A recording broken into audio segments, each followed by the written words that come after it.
Andrew McFarlane here, and today I want to talk to you about the conflict that arises in our family as we start to evolve. What do I mean by this? Most of us, and many of us will, as I have and at times continue to, experience a point where you start to take on a new way of life, a new perspective, and you may even get so inspired to share that with your family because you love them so much. You've begun meditating and you've seen how it's transformed your state of being, and you've gotten more clear in your communication. You've chosen to take on potentially a different way of eating, whatever that is, and you want to share that with the people that you love.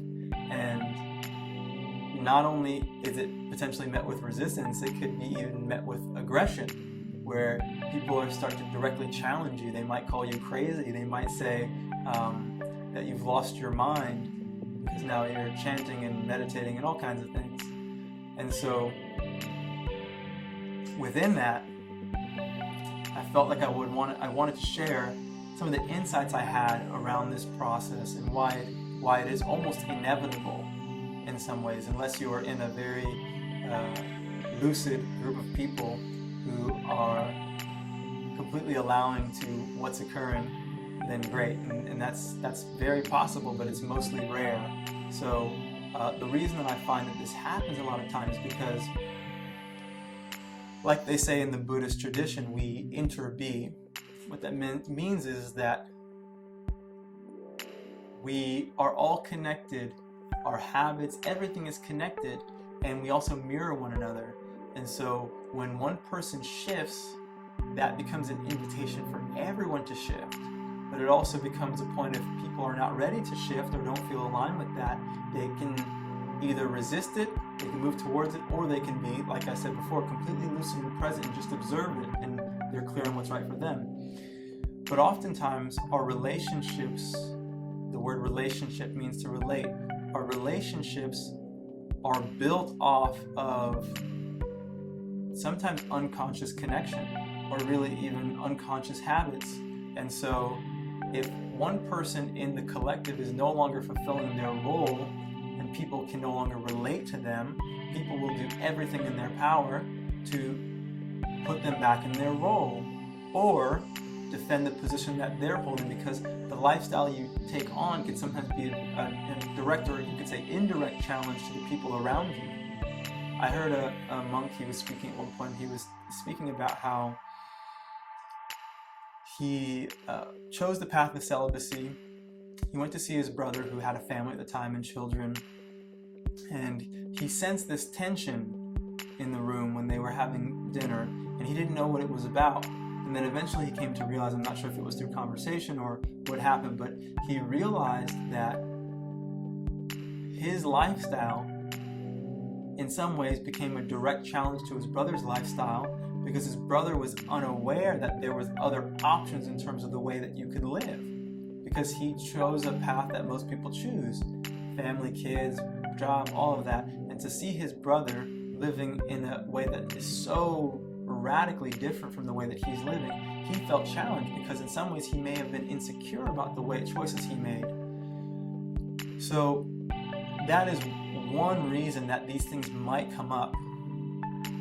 But also we also have this experience of unconsciously of wanting to control the people around us, because that place in us that wants to control is really the place in us that's not love.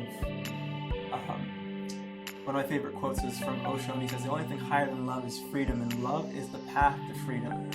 So sometimes when people, we see them as objects, my son, my daughter, my wife, these are objective positioning. Just through the language you can hear that it's possessive. And so if something is yours, it should serve you. And if it's not serving you, you start to figure out, how can I get this thing to serve me again, or this person?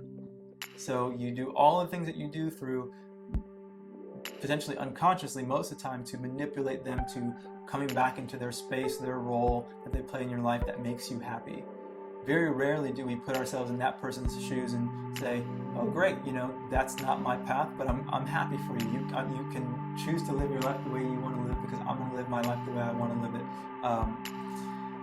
So really, another thing I want to mention about this too is that when these conflicts come up, how do we respond to them? Sometimes we can have the perspective that, I came home, I'm so happy, felt so blissful, and I was meditating. I went away for the summer, I was meditating every day. I come back here to my house, and there's no peace here. I'm so frustrated. People are messing up my meditation, right? And you start to think, this isn't part of my path. My path is to be blissful at all, whereas really it is part of your path. Nothing cannot be part of your path. It doesn't mean that you're not going to make decisions and move around and shift, but recognize that that is why you meditate, that is why you practice it, because there are things that come up that are potentially going to challenge you, and your job is to, in your growth of becoming more peaceful, is to stay lucid, stay peaceful, breathe deeply, and respond with love. Don't find yourself in the same situation that they find themselves in potentially, which is wanting to control, because in the same ways we have those habits, we want them to be different because we know what's best for them. They want you to be different. They know what's best for you. It's just that the ideas are different, but we have to allow people to be free, to choose, and maybe over time people will see that you are embodying a quality that they find inspiring and start becoming more curious.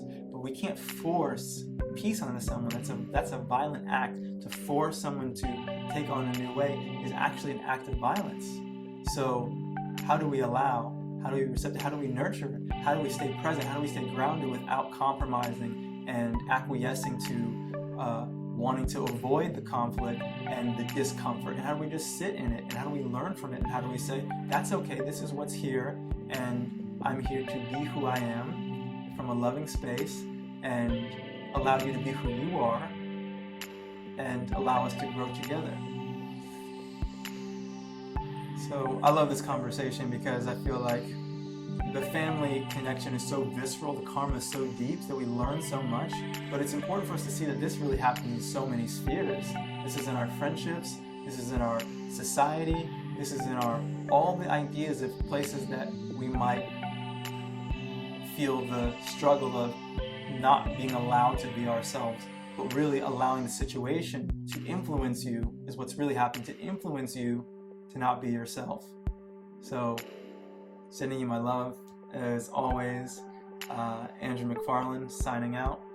And if you feel called to like, subscribe, or share the video, please do. And I'll see you guys soon.